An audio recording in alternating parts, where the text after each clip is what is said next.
کر رہے ہیں اور اس کو کرنا بھی چاہیے. باقی آپ نے کہا نیازی صاحب کی جو ان کی باتیں ہیں مطلب تحریک ختم نبوت کے حوالے سے تو ان کا 0 ہے 0/0. ٹھیک ہے, پہلے تو میں یہ بات کروں گا. ابھی بھی جو فرانس کے ایمبیسڈر کو نکالنے والی بات ہے وہ بھی شاہ چوپانی میں کیا کرنا ہے کس نہ کرنا, حالانکہ ان کو کرنا چاہیے جو چیز انہوں نے کمٹمنٹ کی تھی گورنمنٹ نے اس کو فالو کرنا چاہیے. بہرحال یہ تو اب روزے قیامت پتہ لگے گا کون کتنے پانی میں, کس کا کتنا محبت ہے, کتنی پیار حضور صلی اللہ علیہ وسلم سے.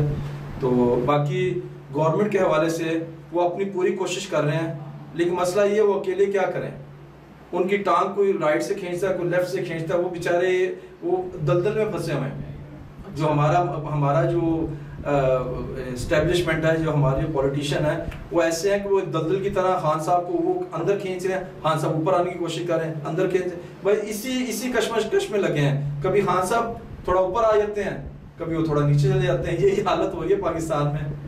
باقی ابھی انہوں نے کہا جی کہ میں عوامی مفاد کو نقصان پہنچانے والوں کو نہیں چھوڑوں گا. وہ تو بڑا اچھا کام کریں گے. اس سے آپ کی کدھر جاتا ہے کہ یہ کس کا ذکر کرنا چاہ رہے ہیں؟ کب اس کے شامی صاحب اس بات کا جواب دیں. شامی صاحب نے جو باتیں پاکستان کے حوالے سے کہی ہیں اور جو انہوں نے ٹاپک اسٹارٹ لیا ختم نبوت کے حوالے سے, انہوں نے کہا کہ روز قیامت دیکھیں گے کون کہاں کھڑا ہوا ہے. ہم روز قیامت کا انتظار کریں گے. آقا دو عالم سید المرسلین کی عظمت کے اوپر بات آ رہی ہے, ان کے ناموس پہ بات آ رہی ہے, ہم روز قیامت تک کا انتظار کریں گے. شامی صاحب کیا بات کہی ہے آپ نے؟ سب میرے کہنے کا مطلب یہ ہے وہ تو دنیا میں پتہ لگ جاتا. مولانا خادم حسین رضوی صاحب کو آپ نے دیکھا کیا ہوا ان کے ساتھ؟ ان کے جو فوت ہوئے تو ان کے جنازہ آپ نے دیکھا. اللہ تعالیٰ دکھاتا ہے جو حضور صلی اللہ علیہ وسلم ہم جنازے ہی اٹھاتے رہیں گے, دیکھتے رہیں گے. یہ سب کہنے کا مطلب یہ ہے کہ ہمارے علماء کرام اس وقت پاکستان میں کون بندہ ہے جو حق کی آواز کرے. جب اگر کوئی حق کی آواز بلند علماء اکرام نہیں کرتے تو کیا ہم بحیثیت مسلمان خود ہم کو کھڑا ہونا نہیں چاہیے, حق کی آواز بلند ہونا چاہیے. بس یہی میرا کہنے کا مقصد یہ تھا کہ نیازی صاحب کی حکومت نے شب خون مارا ہے. بے شک بے شک. اور نیازی صاحب کی حکومت قاتل ہے. بے شک. کس کی قاتل ہے؟ ہمارے علماء اکرام کی اور علماء سو اور علماء جنہوں نے حق کی بات کی, جنہوں نے سچ کی بات کی, جنہوں نے تحفظ ناموس رسالت پر پہرا دینے کی بات کی. ہماری حکومت ان کی قاتل ہے. شیلنگ کی لوگ شہید ہوئے, یہ حکومت قاتل حکومت ہے. کس کی؟ جو سید المرسلین کے چاہنے والے ہیں, ایک عام لوگوں کی نہیں, سید المرسلین کے چاہنے والوں کی قاتل ہے. اس حکومت کو کسی بھی حوالے سے اگر کوئی بھی سپورٹ کرتا ہے, دیکھیں جہاں تک بات آئی ہے, آپ نے جب یہ بات چھڑی اس لیے میں آیا ورنہ ٹاپک پہ آتا کہ جناب ایک شخص جو مدینے کی ریاست کا تصور دیتا ہے, آپ دیکھیں پاکستان میں ہو کیا رہا ہے. کون سا اسلامک ایسا ایشو ہے جس پر نیازی صاحب نے سٹینڈ لے کر جناب یعنی کوئی اچھا کام کیا ہو؟ شرابیوں کو اور جن کی اللہ تعالیٰ معاف فرمائے سوشل میڈیا کے اوپر بےہودہ حرکتیں بکھری پڑی ہیں, ان کو اپنا مشیر بنا لیا. آپ کہتے ہیں کہ نیازی صاحب اچھا کام کر رہے ہیں. نہیں, ابھی دیکھیں تبدیلی کا نعرہ لگائی تھی نا بڑی تو تبدیلی, یہ پاکستان تحریک انصاف کا کیا نعرہ تھا؟ تبدیلی تو ہو رہی ہے, تبدیلی تو کر رہے ہیں, تبدیلی ہو رہی ہے. داخلہ والے کو بھیج رہے ہیں اطلاعات والے کو بھیج رہے ہیں ریلوے والے کو بھیج رہے ہیں ٹیکنالوجی میں. تبدیلی تو ہر روز ہو رہی ہے. دیکھیں بات جہاں تک آپ کے سوال کی ہے, میں نے شامی صاحب کی بات کا جواب دے دیا. اب جہاں تک بات آپ کے سوال کا جو آپ نے کیا کہ جی وہ ان لوگوں کو اب جو گرفت کریں گے, تو میں یہ کہتا ہوں کہ نیازی صاحب آپ نے جو کہا ہے کبھی وہ کیا نہیں ہے. اب آپ نے کہا ہے گرفت کریں گے, اس کا مطلب یہ کہ آپ نے ان کو مزید مواقع دینے کے اعلان کر دیا ہے. وہ تو انہوں نے مگر اعلان دے دیا. تیسرا ٹاپک وہی ہے نا. جی ہاں, مزید انہوں نے ان کو سپورٹ کرنے کا. جب بھی نیازی صاحب, اچھا مزے کی بات دیکھیے, ابھی پیٹرول کی قیمت کتنی بڑی تھی؟ 10 روپے. کم کتنے ہوئے؟ 3 روپے. کریڈٹ کس بات کا لے رہے ہیں؟ سیدھا کیوں نہیں کہتے کہ ہم نے 7 روپے بڑھائے ہیں؟ وہ بھائی یہ کیا کر رہے ہو؟ یہ وہی پرانا گورکھ دھندا جس کے خلاف آپ نے عوام کو اکٹھا کیا تھا, 126 دن کا دھرنا دیا تھا, اس سے بل جلائے تھے. اس سے بڑھ کر آپ اقدامات کر رہے ہو عوام کو ڈبونے کے لیے. آپ نے کہا جی حالات کورونا کے حوالے سے جناب علی پاکستان کے میں بڑا اچھا اسمارٹ لاک ڈاؤن ہوا, یہ ہوا. آپ کی شرح دیکھیں وہاں پر, آپ کا گروتھ ریٹ جب نیازی صاحب نے حکومت سنبھالی تھی اور جب کورونا شروع ہوا تھا اس وقت کیا تھا, آج کیا ہے؟ مائنس. پھر آپ کہہ رہے ہیں کہ بہتری کی طرف جا رہا ہے پاکستان. وہ تو کہہ رہے ہیں کہ ہم تو اگلے انتخابات اپنی کارکردگی کے بیس پر جیتیں گے. آپ کہہ رہے ہیں کہ گروتھ ریٹ نہیں ہے. وہ جھوٹ صاحب, یہ کون سے ان کے پاس جو اسٹیٹسٹکس ہیں وہ جھوٹ پر مبنی ساری ان کی اسٹیٹسٹک ہے. اب آپ دیکھیں نا کبھی پاکستان کی 70 سالہ تاریخ کے اندر کبھی آپ نے یہ محسوس کیا کہ ایسا ہوا ہو کہ جناب علی ہمیں یہ محسوس ہو رہا ہو کہ جناب علی ہمارا بینک جو نا جو اسٹیٹ بینک آف پاکستان وہ بھی اب جناب دوسروں کے صرف اشاروں پہ چلے گا؟ اب تو صاف نظر آ رہا ہے، کھلم کھلا نظر آ رہا ہے جو اقدامات یہ کرنے جا رہے ہیں اس کے بعد یہ کہ ہمارا پاکستانیوں کا اس پہ سے وہی اٹھ جائے گا، اعتماد اٹھ جائے گا۔ اور دوسری بات جو کل میں نے آپ کو کہا تھا کہ حماد اظہر جو نئے وزیر خزانہ ہیں وہ بھی 10 دنوں کے لیے آئے ہیں، آج جو بات پتہ لگی ہے شوکت ترین کو دوبارہ لایا جا رہا ہے جناب، زرداری صاحب کے خاص ترین بندے اور یونین بینک کے مالک جو پاکستان میں یونین بینک کے جو آنر تھے ان کے اوپر کتنے الزامات ہیں، تو ان کی منتیں کر کے لایا جا رہا ہے، ان پہ الزامات کتنے ہیں یہ بتائیے پہلے۔ الزامات نہیں، تو پھر اس کا جو پلیٹیں اوپر نیچے کر کے گیا تھا اس کا کیا قصور تھا؟ اگر آپ نے چوروں ڈاکوں کو ہی رکھنا تھا تو بھائی میں اداروں سے پوچھ رہا ہوں کہ اس کا کیا قصور تھا؟ اس کا قصور یہ تھا کہ وہ اداروں کو ناک میں نکیل ڈالنا چاہتا تھا، کھلم کھلا بتا رہا ہوں آپ کو۔ اس کا قصور یہ ہے کہ اس نے 3 مرتبہ جن لوگوں نے ملک کو صحیح معنوں میں اصل میں جنہوں نے ملک کو نقصان پہنچایا ہے اور پاکستان کو اسلامی فلاحی ریاست بننے نہیں دیا ہے، وہ ان کے خلاف کارروائی کرتا تھا، وہ ان کے اگینسٹ جاتا تھا، اور آج ہم عوام بھی ان کے اگینسٹ کھڑے ہوئے۔ آج جو سوشل میڈیا کے اوپر امک کے بہت سارے لوگ بول رہے ہیں، میں بھی ان کی تائید کرتا ہوں کہ سارا گورکھ دھندا، یہ لگام جس کے ہاتھ میں، یہ سب کھیل انہی کا کھیلا گیا ہے۔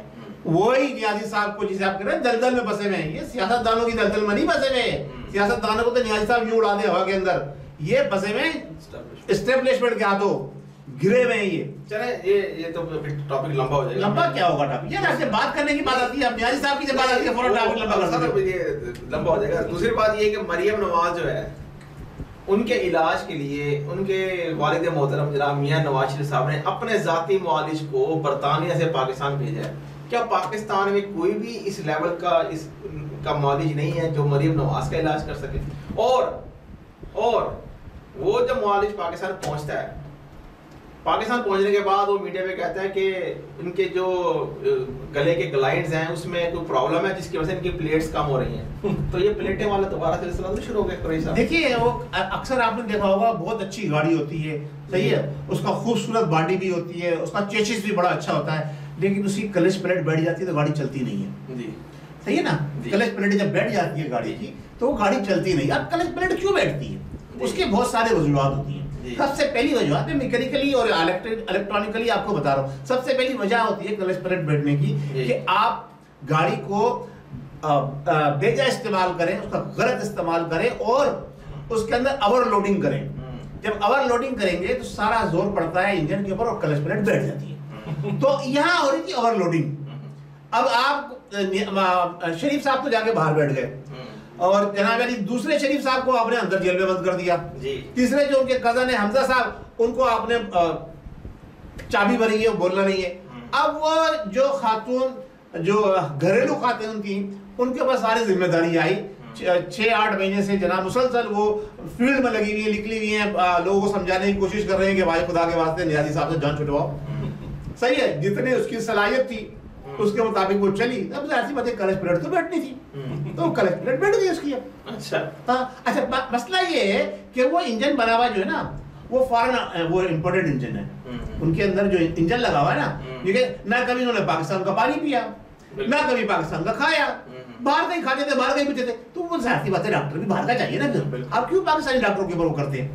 باہر جانا بھی ہے تو باہر کا ڈاکٹر آئے گا تو یہ تو دیکھیں میری بات سنیں، پھر نیازی صاحب کو چاہیے کہ خصوصی طور پر میری سجیشن ہے نیازی صاحب کو، نیازی صاحب آپ کو چاہیے خصوصی طور پر آپ بی بی مریم کے پاس جائیں، ان کے اوپر جو نا دست شفقت رکھے اور ان کے لیے ایک بہترین معالج کا انتظام کر دیں، ورنہ ایسا نہیں ہو کہ جنہوں نے میاں صاحب کو باہر بھجوایا تھا ان کو بھی باہر بھجوا دیں گے، پھر آپ کہیں گے میں کسی کو NRO نہیں دوں گا، میں کسی کو NRO نہیں دوں گا۔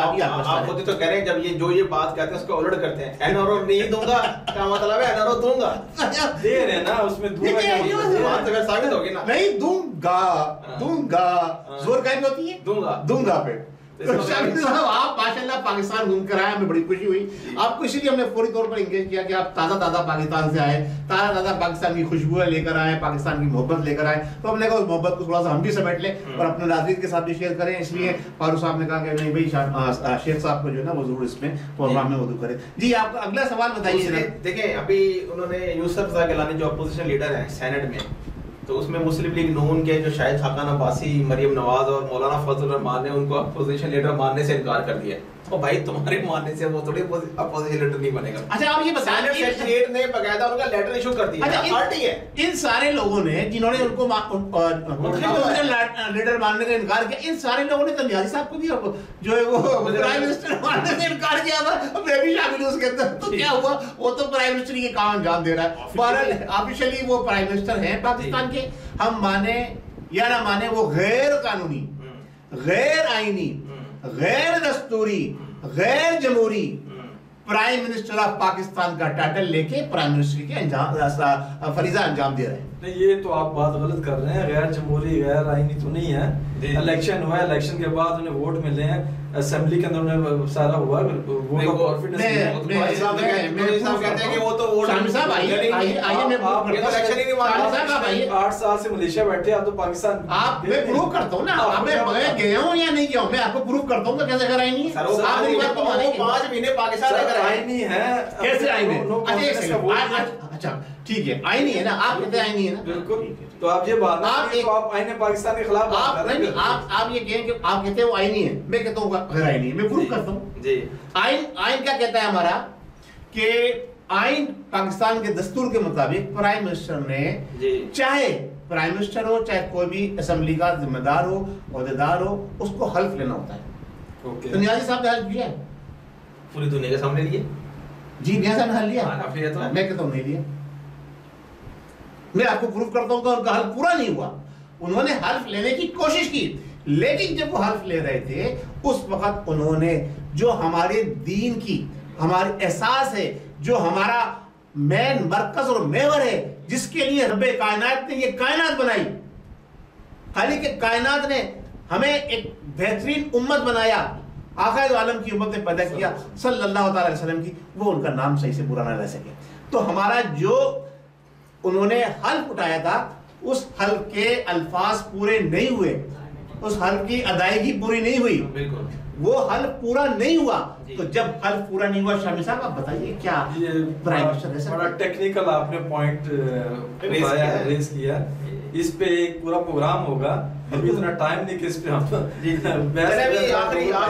آپ یہ بتائیے یہ پوائنٹ ویلڈ ہے کہ حلف پورا نہیں ہوا تو اس پہ آپ سپریم کورٹ میں میں نے چیف جسٹس آف پاکستان کو خط لکھا ہوا جناب. اچھا باقاعدہ رجسٹر کیا. فاروق صاحب بتائیے, ہم گواہ ہیں, ہمیں بھیجا ہے, پہنچ گیا ہے, وصول ہو گیا ہے. اچھا جی کی بات ہے یہ وصول ہوا ہے, خط کو 1 ہفتے سے زیادہ ہو چکا ہے, کوئی جواب نہیں ہے ابھی. اچھا دوسرے ہم نے ای میل کی تھی 15 دن پہلے. اچھا آپ کو آج کل پتا چلا کہ پوسٹ ذرا دیر سے جاتی ہے.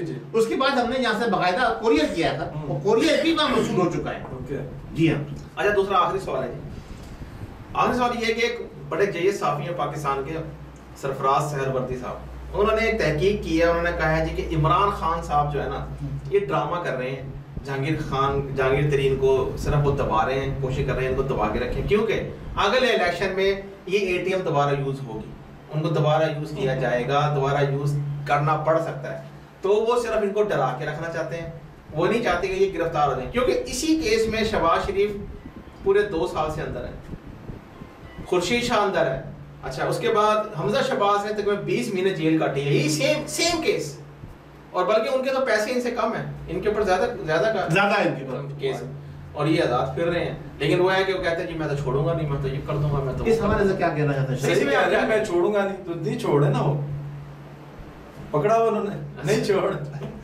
ناظرین بات دراصل یہ ہے کہ ہر ایک اپنے وطن سے محبت کرتا ہے, اور ہر ایک یہ چاہتا ہے کہ اس کا وطن پھلے پھولے, ترقی کرے, کامیابی کرے. وہ وطن بھی اسی طرح سے ہوتا ہے جیسے ہمارا کنبہ ہوتا ہے, اور جیسے ہمارا خاندان ہوتا ہے, اور اس خاندان کو ہم مزید سمیٹ کے لے کر آئیں تو جیسے ہمارا اپنا ایک گھر ہوتا ہے, ایک فیملی ہوتی ہے. ہر شخص یہ چاہتا ہے کہ اس کی فیملی جو ہے نا اچھے انداز میں پروان چڑھے, پھلے پھولے, ترقی یافتہ ہو, اور حاصل کرے اور جناب علی دنیا بھر میں اپنے بہترین اثر رسوخ قائم کرے، اچھی طریقے سے اچھی جگہ پر سب جگہ پر جائے، گھومے پھرے، سب کچھ کرے. یہی ساری چیزیں ہم اس کو اگر ڈیوائڈ کریں تو یہی ہم اپنے پاکستان کے اوپر لے کے آتے ہیں. شامی صاحب ابھی بھی تازہ پاکستان سے آئے، ان کو پاکستان کی محبت یقیناً ہمیں بھی ہے، انہیں بھی ہے، سب کچھ ہے، اس لیے یہ زیادہ اس کے حوالے سے کچھ بول نہیں رہے. لیکن ہم جو کرٹیسائز کر رہے ہیں یہاں بیٹھ کر، وہ کرٹیسائز کرنے کا مقصد یہی ہے صرف کہ ہماری عوام جو پاکستان کی عوام ہے، جس کے لیے اللہ تبارک و تعالیٰ نے یہ وطن عزیز دیا ہے، جن کے لوائقین نے قربانیاں دے کر قائد اعظم کی قیادت میں یہ پاکستان بنایا تھا، وہ عوام جو ہے عام عوام کہلاتی ہے آج بھی. اس عام عوام کی ترقی، فلاح و بہبود، خوشحالی کے لیے موجودہ حکومت کی ہمیں کوئی کاوش، اب 3 سال کا عرصہ کمپلیٹ ہونے کو آ رہا ہے، کوئی سامنے نظر نہیں آئی. سر 70 سال سے کوئی نہیں کر رہا. 70 سال سے کچھ نہیں ہوا. 3 سال میں کیا ہوگا؟ 5 سال کا ٹائم دے. 5 سال کا ٹائم دے. 5 سال کے بعد اگلا آئے گا. 5 سال پھر کچھ آپ بات کر سکتے ہیں. دیکھیں بات سنیں دیکھیں. ہم 70 سال والوں کی بات نہیں کر رہے. ہم 70 سال کا آپ راگ نہ آلاپیں تو زیادہ اچھا ہے. جی ڈی پی آپ ان 70 سالوں والوں کو، ان 70 سال والوں کو رد سنیے، ان 70 سال والوں کو آپ رد کر کے ان کے خلاف ایک مضبوط آئینی دیوار بن کر آپ سامنے آئے تھے. لیکن آپ نے ان 70 سال والوں ہی کو اپنے ساتھ شامل کیا، انہی کے کندھے کے اوپر رکھ کے آپ بندوق چلا رہے ہیں. وہی آپ کے وزیر بھی ہیں، وہی آپ کے مشیر بھی ہیں، وہی آپ کے کارندے بھی ہیں. ہمیں اس بات پر انتہائی دکھ بھی ہے، افسوس بھی ہے، اور عوام روزانہ مہنگائی کی دلدل میں گرتی چلی جا رہی ہے. آپ پہلے والے بھی یہی گیم کرتے تھے، 50 روپے بڑھائے، 10 روپے کم کر دیے جی، وہ 10 روپے کم ہو گئے. آپ بھی وہی گیم. آپ نے گھبرانا نہیں ہے، بس ملے گا. نہیں گھبراتے. خان صاحب نے کہا سکون ملے گا، گھبرانا نہیں ہے. آپ خبر میں جاتے ہیں. نہیں پروگرام کا ٹائم ختم ہو گیا. وہ تو پہلے ہی کہتے ہیں سکون تو قبر میں ملتا ہے. وہ تو پہلے انہوں نے ویڈیو میں پیسے بھی بیان دیا ہوا ہے. تو جی ناظرین، امید ہے آج کا پروگرام آپ لوگوں کو پسند آیا ہوگا. ہم جناب ثاقب شامی صاحب اور قریشی صاحب کا شکریہ ادا کرتے ہیں کہ انہوں نے اس پروگرام میں شرکت کی. تو اگلے پروگرام تک کے لیے مجھے محمد فاروق ڈوگر اور جناب احمد صدر قریشی صاحب کو اجازت دیجیے. اللہ ہمارا امین ناصر. پاکستان زندہ باد.